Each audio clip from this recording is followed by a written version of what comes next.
Okay, today we're going to talk about healthcare, and I've started out with the horse, and then we're going to go to the dog and talk about the dog and cat, followed then by the goat. A lot of these things that we talk about could be similar across the board for all of these animals. One of the first things that you want to do is regularly inspect your animal. Look them from head to toe.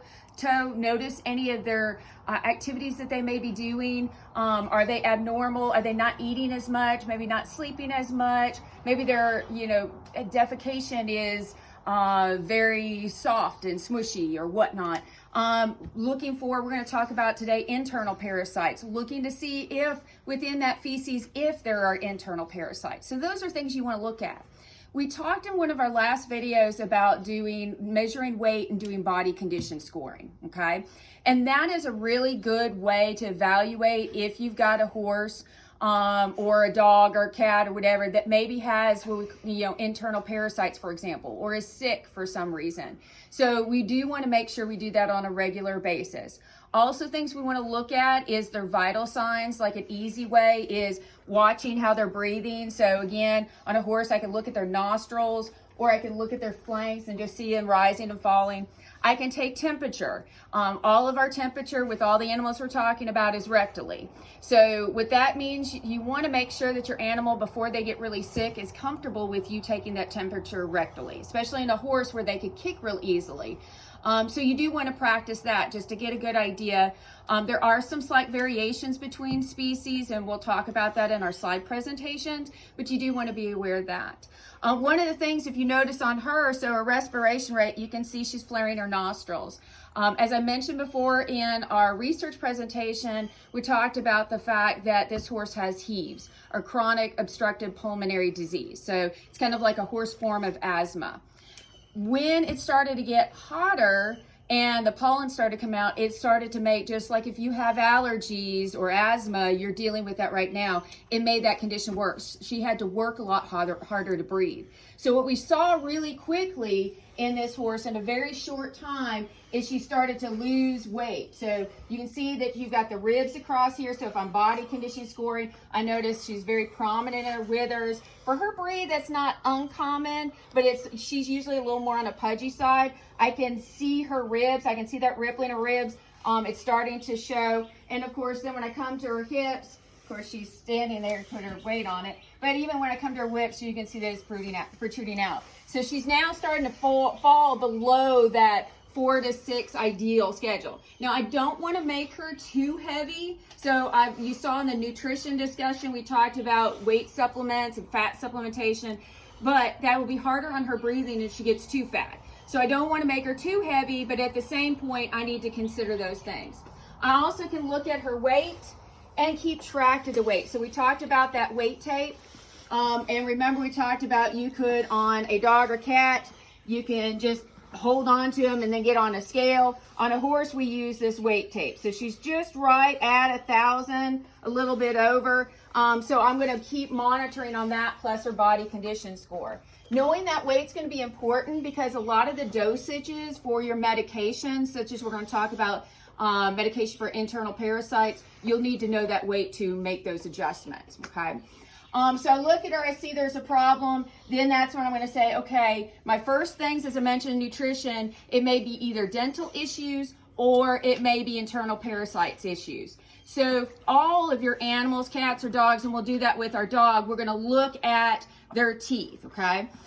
So with your horse, you've got incisors in the front, and then you've got molars in the back. And then you've got this open area where the bit goes in. And so that's your safety zone when you're sticking your finger in, okay?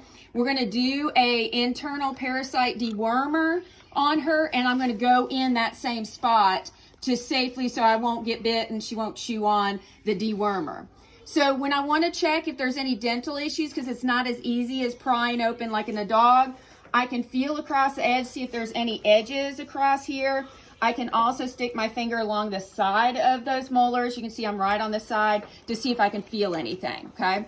Usually it's not as much a problem with the incisors as it is in the back. And that's the same way with a lot of your dogs and cats, we see the same thing. Now, in the dogs and cats, we want to regularly take them to the veterinarian to have them do a dental check. Horses the same way. So once a year when I'm doing vaccinations, I'll have the vet look at it. We do not brush our horses' teeth. Goats, same thing. We're not brushing their teeth, but we do, it's highly recommended with cats and dogs. You'll see brushing their teeth, okay? Or doing some dental management. Maybe it's good, dog bones, those kinds of things to help with that. Because it's more common to get some dental related, like periodontal disease. You'll see that even more so in your dogs and cats. And your horses will see more what we call malocclusions, which are sharp edges. Just because of their grinding motion, we'll see that more versus your dogs and cats, it's more up and down and tearing and shredding. So a lot of times you'll get some sharp edges on there. With the sharp edges, though, eventually it can cause periodontal disease. So I do want to look when I look at the horse just to make sure their gums look good. There's no bright pink. This also, looking at the gums, is another one of those kind of vital sign checks because she should be a healthy pink coloration. And so if she's light and dull, that may mean she's anemic. If it's a really, really bright red, that may be some type of toxic related issue. So again, maybe she got into a toxic plant, for example. I can also do what's called capillary refill time, and I can press down on those gums and they should come back within a normal color, just like our hand, within 2 seconds, okay? That shows me she has good, healthy circulation. So again, look at your dogs and cats, their gums, look at your horse's gums, look at that coloration. It should be normal and healthy and have a good, again, a capillary refill time. So those are things I want to look at. So her teeth are good. So the next thing I'm thinking is maybe it is parasite issues. She's been a little bit sticky about losing her hair, which is common in an older horse, but that may be the issue, is more internal parasites. So we're going to do a dewormer in just like your cats and dogs where you do an oral dewormer. Unlike your cats and dogs where it's in pill form a lot of times, with horses it's going to be in this form. Now you can also get, so this is a kind of a liquid type of form that you're going to use. You can get a feed-through type, and so in the goats I'll show you we have a feed-through dewormer, but I'm not a really big fan of it, and we've actually seen some parasite resistance to it. So doing this dewormer is great. One of the things, you don't want to overly use one product with horses. We find, again, parasite resistance is a huge issue. Not as much of a problem in dogs and cats, or at least we haven't noticed that. So you don't see that problem quite as much there, but in horses that's something that we'll do. A good thing to check on all your cats, your dogs or whatnot, check their fecal matter, look for any potential worms. You can even bring it to your vet school to have it analyzed, or when your vet is in there and you're bringing your dogs or cat, they can go ahead and look at that too. Easily when you're doing your cat's litter box, look it over really well. So again, haven't seen in her any type of parasite remnants within her feces, but again, just the loss of weight and the hair coat issue, I'm going to go ahead and deworm her. On the dewormer, it's got just like your deworming product for your dogs and cats, and even your goats, it'll go by weight. So this adjusts to the weight. I usually give a little bit more on all my animals just because a lot of times they're going to end up spitting some out. So again, she's at 1,000 pounds. This goes, the full tube goes a little bit over that, but I'm going to go ahead and do that. So when I go to deworm, I'm going to stick it in like I told you, right on that one side. I'm going to make sure I've got that lid off so I don't get it in. I've made that mistake many a times. And then I'm going to go ahead and stick it in. Push it in. Notice I'm raising the head. Same thing with the dogs and cats. Go ahead and raise their head because they'll easily want to spit it out. And notice I'm just kind of rubbing up here. I may even tickle their tongue to kind of get them to swallow a little more. With your dogs and cats, just go ahead and kind of rub up through the neck to get them to start moving. And again, you can see she's already chomping it down. She's really a good demonstrator for this type of activity. All right, so that's basic deworming. We'll talk about that in a dog and cat. The next thing we'll talk about vaccination. So annually, along with having their teeth checked, with all of your animals, you're going to have vaccinations. Unlike your dogs and cats, where it's subcutaneously, which means you're going to pull it up, and we'll talk about locations for your dog and cat, and even your goats are sub-Q. And horses, it's intermuscular. So we're going to actually go into the muscle rather than pull up and go in through, okay? The most common spot is across the neck. You have kind of a V through here and in front of the shoulder.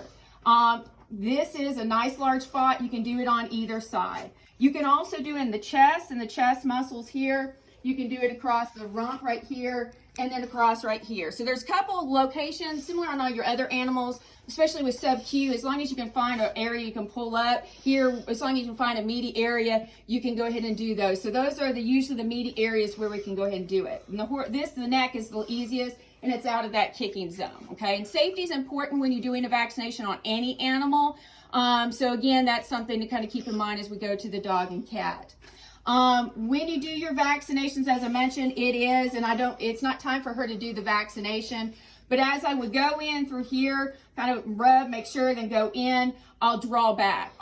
Even the sub-Q, I'm going to draw back just to make sure that there's no blood that's getting pulled back on, okay? So if there's a blood, then I'm going to make sure I'm not in a vessel and I may relocate. So that's one thing you're see. On sub-Q, a common mistake is to go in and actually the needle go through. So if you pull up and there's actually air, then you probably have gone through the skin and not realized it. But the muscle, you're going straight in, you'll pull up, check for air. Then once you get done on all the vaccinations, just kind of rub a little bit.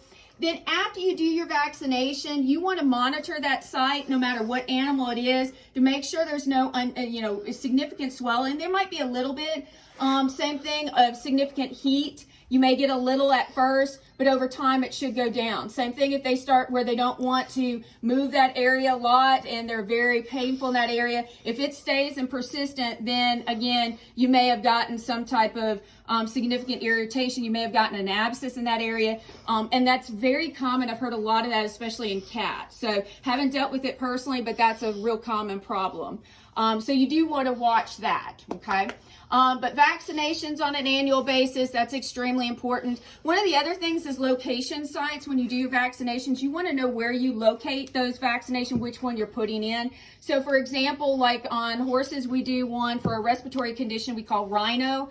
So because it's called R, I'm going to go ahead and stick that on the right side of her neck so I remember that, okay? So same thing with the dogs and cats. You don't have quite as much body to work with, but you can still, things like for feline leukemia, I'll go ahead and do it. We'll talk about positioning and that. I can do it on the left side of the animal's body just so that I can remember leukemia L. Because again, you'll have some vaccinations you may have a reaction to and other ones you don't, and you want to know which ones those are, okay? All right, so we're going to go ahead and move on to talking about the dog. So again, a lot of these same theories apply whether we're talking dog or cat.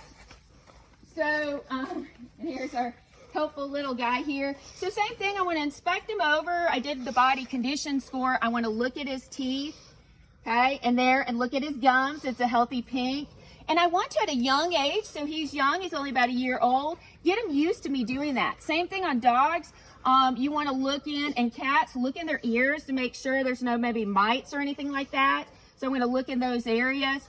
In horses, you could get ticks really easily deep down inside. So if they're real sensitive or you see any type of irritation, that's something you want to look at.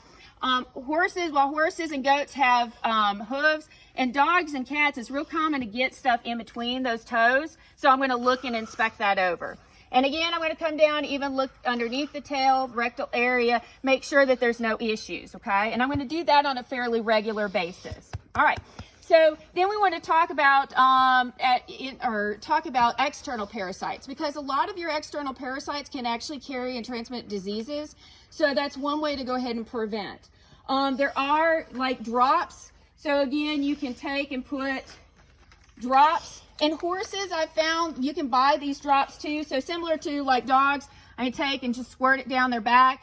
And horses, they've got the same thing, but you'll also, because they get a lot of times it around the legs, you'll squirt it down the legs. Probably about the only thing that I think that's a problem with the horses, it seems very kind of extreme. My horses ended up really reacting to it, not skin wise, but they just were moving their legs around like it was irritating. It's pretty strong. So again, where my dogs and cats, I don't think they like the smell. So once you put it on, they can run off and they're not, and then eventually it'll come back. But that's probably about the only thing you'll see. And so again, look at the product to see what it covers.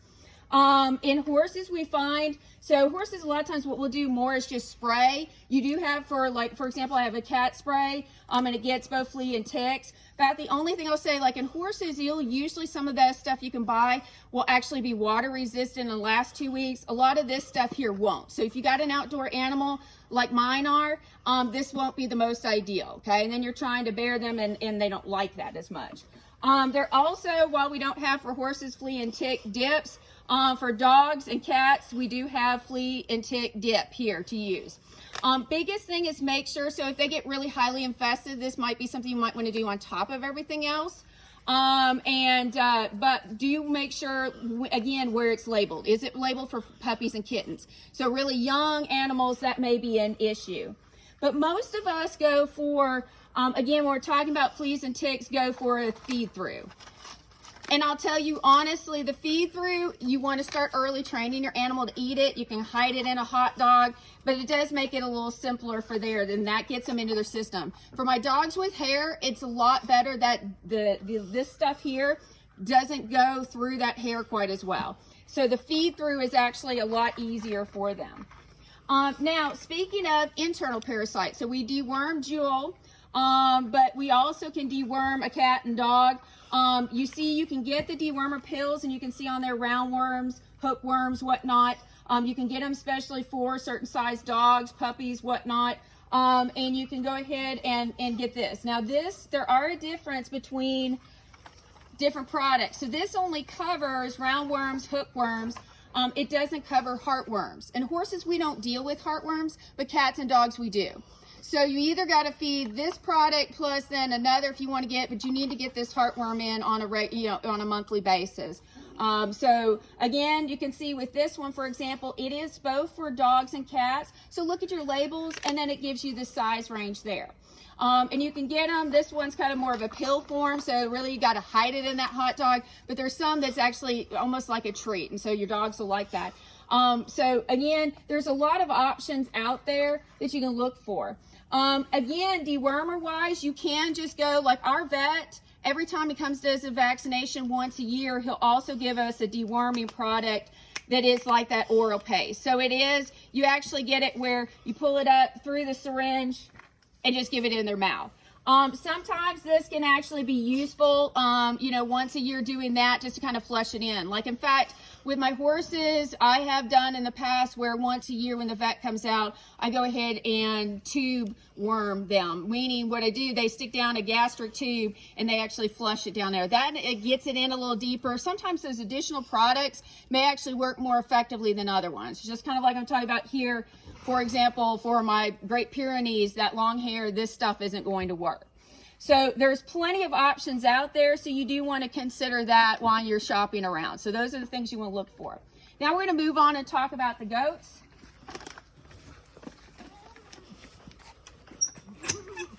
All right, so moving on to the goats, a couple things. So you saw in our last video, we talked about weight.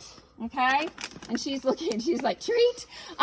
So we talked about weight, and I mentioned how she was getting lower, even though she has the belly here, she's dropping, she's a little more, I can see her in her hips and in her shoulders. I'm going to be concerned about that. So we weighed her, we went ahead and took that sewing kit measuring tape around her, and we found that she was about 32 inches, which equals about 90 pounds or a little bit under. So what I can do, this is a feed through system. This you would put in with their feed, okay? And she's already like, hey. So I can scoop this up. It has their weight. And then for her weight, she needs about 6 ounces. So this is about 4 ounces, or a little more than that. I top dress that on her feed, and then that should help her out. The one thing I want to make sure, because she's got kids and she's lactating, is to make sure that it is safe for that. And so it does say on the back for lactating nannies, and so I can use that product and they'll be safe with that. So the dewormer may help again for her weight. So that's something that we're actually going to do today, is deworm our animals and then go ahead and including her. Now talking about vaccinations, for for them, so with the dogs and cats, what we find, we're going to pull up here. So I don't have my dog right here, but I'll just show you right here and do it sub-Q. In goats, we actually, and so you'll see we'll do it right here. In goats, we'll actually do it more so you can see the skin here, right here. Or we may end up doing it in the back, just right along the leg. You can see me pulling up right here, okay?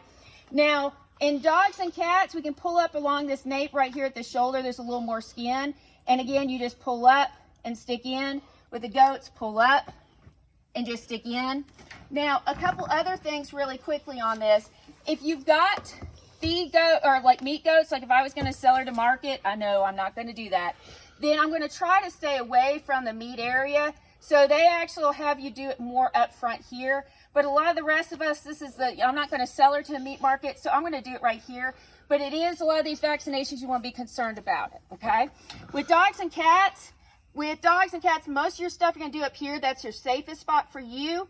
But you can come down on the lower part just below the hock, especially on cats. We'll go ahead and pull up. There's some skin there and you can pull up. So like, for example, they'll do rabies on that lower right back leg, R, and then do the feline leukemia down below the hock for L, okay? So again, that gives you kind of a good idea where you would end up doing it. But again, it's sub-Q, so you want to try to find some skin, pull it in, stick it in those areas. And again, with a meat goat, I'm going to be concerned about it. With goats, biggest thing is not as much of a vaccination other than they do what's a CDT. The T stands for tetanus. And I usually am going to do that 30 days before they give birth, just because they'll be on the ground, they could easily pull up that tetanus. The CD is for enterotoxemia. It's an overeating disease. The important thing is 30 days before, not only is it going to help with them being able to keep from getting that tetanus, but the other issue is they're going to be able to pass that along to their babies. So one of the things I want to talk about is passive immunity. Oh, I need one. So 30 days before, if I give her give her mom the vaccination, then this little guy, when he's born, and for the next couple weeks after his birth, he's going to get passive immunity from the colostrum, the first milk that they drink. That passive immunity is going to be really helpful until a couple weeks later, when they're getting about, a month or so, a little bit older. We'll go ahead and then go back through and give them their vaccinations. Now, similar to puppies and kittens, you're going to come through and do multiple vaccinations. So I'm going to come through and do one vaccination followed by a booster. Your puppies and cats, you're going to go through a couple series of those too. So that's the same thing with young horses. We'll go through a series of 3, especially like the rhino. We'll go through a couple of those too. But we can't, in those first couple of weeks, we can't give them anything. So that's where it's very valuable to make sure that you vaccinate their mom so that this little guy can get that passive immunity from that colostrum, that first milk. Now, a big thing is if you forget, or let's say the baby can't nurse, then they're going to not have that passive immunity, and that's a huge issue. So again, you want to watch that. All right, so that's a kind of a shortened clip of how to healthcare and take care of your animals. Do make sure to read over the slides and you can learn a little bit more.